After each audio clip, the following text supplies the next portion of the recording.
Te Shinkoku, tem um limão mais azedo do que esse? Uma coisa que ninguém fala é que tem dois grupos de pessoas que se ferram depois da declaração de imposto aqui no Japão. Você vai saber quais são os dois grupos e entender como que o sistema japonês funciona para ficar super esperto nessa terra do sol nascente. Olá pessoal, aqui é a Louise e moro em Tóquio. Uma das perguntas que eu mais recebo é: como que uma brasileira, operária de fábrica sem estudo, foi para Netflix ou Uber? Como que isso aconteceu? Então decidi fazer esse vídeo, Limonada no Japão, pra gente falar sobre os limões da vida que aparece aqui, né? E discutir como fazer uma limonada. Então, se você tem um tópico que você está interessado ou que você acha legal a gente discutir aqui, por favor, me escreva para poder escolher como tema do próximo vídeo. E como você já deve ter percebido, meu português não é a minha primeira língua. Então, vamos no assunto principal de hoje. Não me leve a mal, pagar imposto é lei e nesse canal a gente não vai incentivar nada ilegal. Mas tem alguns santos que pagam imposto até demais. E do outro lado a gente tem o pessoal da lista negra, que possivelmente vai ser investigado pelos contadores da Receita Federal. Então, a gente vai falar, primeiro, lista negra, para matar sua curiosidade. Segundo, a gente vai falar sobre o sistema japonês, como que funciona. Só assim você vai entender. Número 3, por que o pessoal paga mais? E depois terminar com 4 dicas para você ser mais esperto nesse país. Ok, vamos falar quem tá na lista negra. Em primeiro lugar na lista negra nós temos cripto! Olha só, esse noticiário da Nikkei, dia 3 de outubro de 2021, está escrito aqui que as autoridades fiscais nacionais estão aumentando o processamento de imposto sobre ativos criptomoedas. De acordo com uma entrevista com as pessoas envolvidas, descobriu-se que havia uma auditoria fiscal em larga escala. Resumindo aqui, eles encontraram 1,4 bilhões de ienes de fraude. O pessoal não declarou a renda, o lucro. E o investimento em criptomoedas por empresas e indivíduos se tornou popular desde 2020 até 2021. E as autoridades fiscais nacionais continuarão a centrar-se nas investigações. E eles estão falando aqui, de Cardano, tá? ADA. Se você vê o relatório de investigações da Receita Federal, dizem que eles correm atrás do pessoal que já tem lucro de 6 milhões de ienes. Não é tanto quando se trata de cripto. Se prepare, porque essa situação eu acho que só vai piorar. Em segundo lugar da lista negra nós temos os entregadores de Uber Eats.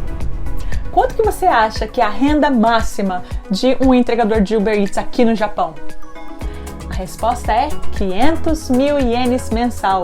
E isso está até influenciando os salarimans, os empregados do escritório que está querendo também se tornar um entregador de Uber Eats para conseguir uma renda mais ou menos de 100 mil ienes a mais. A Receita Federal de Tóquio entrou em contato com Uber Japan para pedir os nomes dos entregadores da Uber Eats, o endereço, o quanto que eles pagaram em 2019 e as informações do banco para checar lá a evidência de quanto que entrou para não ter fraude.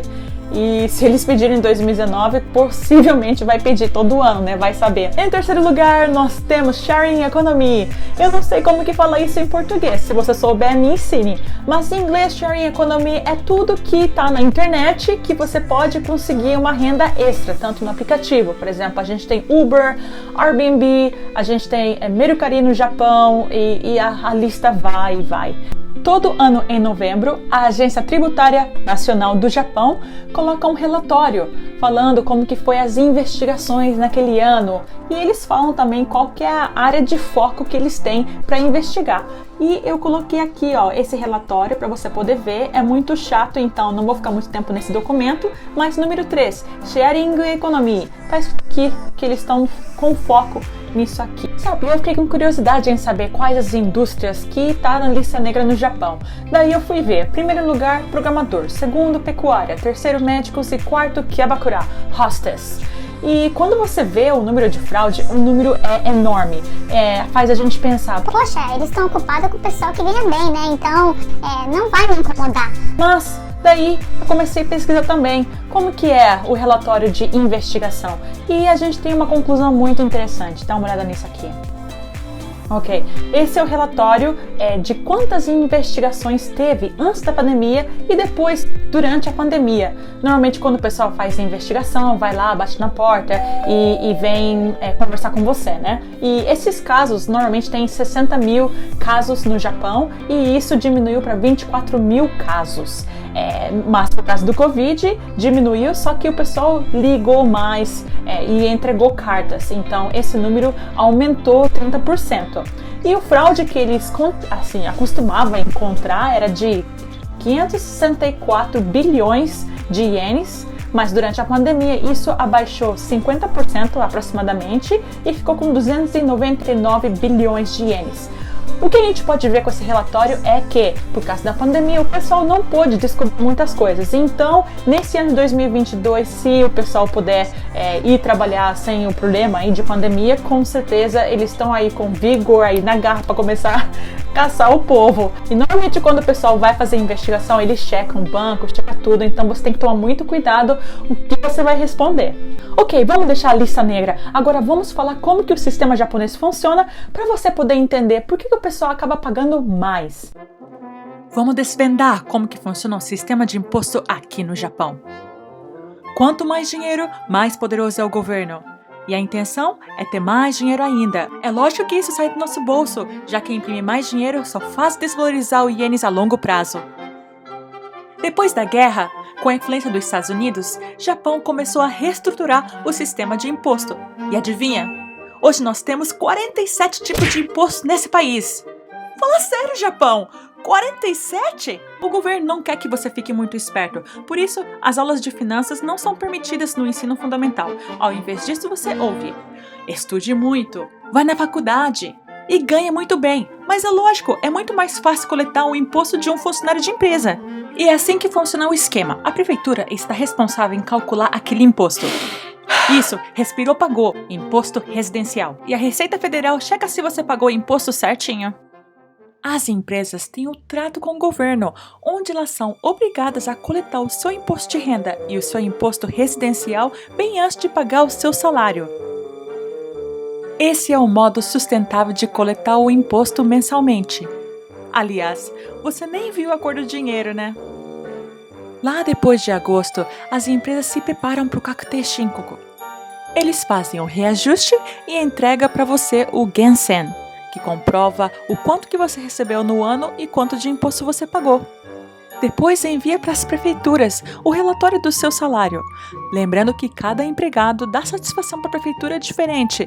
Isso significa que é um trabalhão para as empresas fazer isso. Depois, uma vez no ano, ela tem que dar satisfação para a Receita Federal, comprovando que o imposto coletado está correto. A gente está falando de imposto de renda, imposto residencial, as pensões e o seguro também. Essas 3 atividades que a empresa faz se chama Nenmatsu Jose, reajuste fiscal no final do ano. Na maioria das vezes, as empresas calculam para você pagar mais e esse dinheiro volta para você em janeiro. Agora a gente vai começar a falar dos seus direitos e vamos ver se você vai perceber algumas pegadinhas. Todo ano, entre fevereiro e março, nós temos o Kakute Shinkoku, a declaração de imposto, que tem como objetivo saber se você pagou menos ou mais imposto. Depois de concluir essa etapa, a Receita Federal informa as prefeituras dando o relatório de cada aplicante. Baseando nesse resultado, as prefeituras calculam o quanto de imposto residencial você pagará entre junho desse ano até junho do ano que vem. E o ciclo começa tudo de novo. Agora que você entende tudo, vamos falar das 3 coisas importantes. Primeiro, você percebeu que empresário individual faz a declaração de imposto uma vez, enquanto o funcionário de uma empresa pode fazer 2 vezes? A gente vai falar já porque isso é importante. Segundo, você percebeu que a prefeitura faz o cálculo todo ano de quanto você vai pagar de imposto e isso depende do resultado da sua declaração de imposto? Em outras palavras, tem como você influenciar o valor que você vai pagar e diminuir aí o seu imposto. Logo vamos discutir sobre isso. Terceiro, você percebeu que as empresas e a prefeitura estão em contato direto sobre o quanto que você ganha e o quanto que você tem que pagar de imposto residencial? Por que isso é importante? Se você entra na categoria chamada Fukugyo, que nada mais é do que ter mais de uma renda, essa é a pegadinha onde o pessoal acaba descobrindo que você tem mais de um trabalho. Isso é problema? Aliás, É proibido fazer fukugyo sendo empregado? A resposta certa vai depender da sua empresa. Cada empresa tem regras diferentes. Talvez esteja no seu contrato ou esteja escrito nas leis das empresas.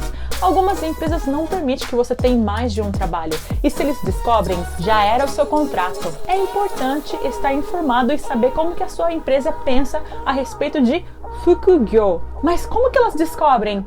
Bem, o imposto residencial é mais ou menos 10% do seu salário. Então, eles estão sempre debitando do seu salário o imposto que você tem que pagar, e daí quando a prefeitura diz o novo valor, e se isso é diferente, aí é o momento que o pessoal percebe, peraí, essa pessoa tem outro trabalho?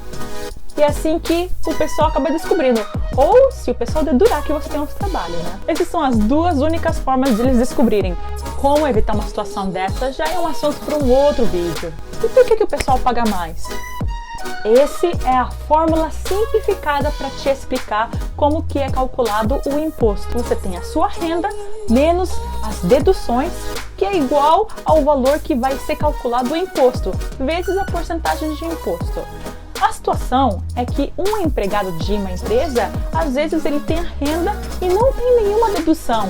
Isso faz com que o seu imposto fique caro e também o seu imposto residencial vai ficar caro. A dica é aprender como você pode fazer as deduções e abaixar esse valor. Alguns empresários individuais acabam declarando menos renda do que eles realmente recebem para poder diminuir o valor do imposto. A gente tem dois problemas com isso. Primeiro, se a Receita Federal descobrir, você vai ter dor de cabeça depois. Segundo, mesmo que a Receita Federal não descubra, você pode ter problemas depois com o sistema japonês, tanto no banco, com o governo, porque o pessoal vai avaliar a sua credibilidade. Quanto que você consegue ter de renda? Daí vai ver, poxa, só isso? Então acho que você não merece tanto visto, tanto comprar uma casa. Credibilidade é importante, então antes de fazer isso, saiba que você vai estar colocando o seu futuro em riscos e você pode perder a sua credibilidade, então tome cuidado. O melhor objetivo aqui é aprender como você pode fazer deduções para diminuir o valor do imposto que você paga, e tem vários métodos, mas aí está o segredo de como você explorar todas as opções e fazer com que você pague menos imposto. Finalmente vamos falar de dicas e como colocar em prática. A gente vai citar duas dicas aqui. Primeiro, o que mudou no Kakute Shinkoku desde o ano passado até esse ano? Tem 3 coisas que mudou e a gente vai estar aí, falando para você o que você tem que tomar cuidado. Segundo, a gente vai estar falando um pouquinho mais sobre deduções para abaixar o seu imposto. Aqui na direita é o formulário que você preenche. O que está escrito aqui em vermelho não tinha antes. Praticamente que você tem que colocar um número de 1 a 5 e a explicação está no lado esquerdo. Vamos dar uma pausa. O que eles querem saber esse ano é se você tem um investimento no exterior, para entender se vai ter uma outra renda aí que com certeza dá para ele pegar aí um pouco do seu imposto. Número 2, eles querem saber se você tem cripto. Bem, isso é uma coisa que eles já perguntaram o ano passado, mas nesse ano o formulário mudou. E por último, eles querem saber como que você armazena os seus dados de contabilidade. Bem, eu acho que essa informação pode ser bem útil quando ele for realmente na sua casa e começar a procurar e revirar tudo, né? Então, aqui está escrito, por exemplo, número 2, que você faz a contabilidade usando um software e os seus dados são digitais. E também tem a opção, não uso nada digital, eu escrevo. Então, tá escrito, tem possivelmente num caderno ou sei lá. E número 5 é o mais suspeito, porque tá escrito aqui, não é nenhum desses que você citou e eu não sei qual que é.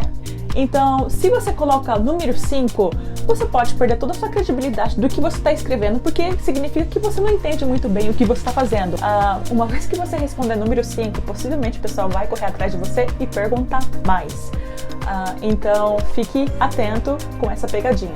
Por último, vamos falar sobre deduções. Eu não vou citar todas elas agora porque o assunto é profundo e vai ficar muito longo.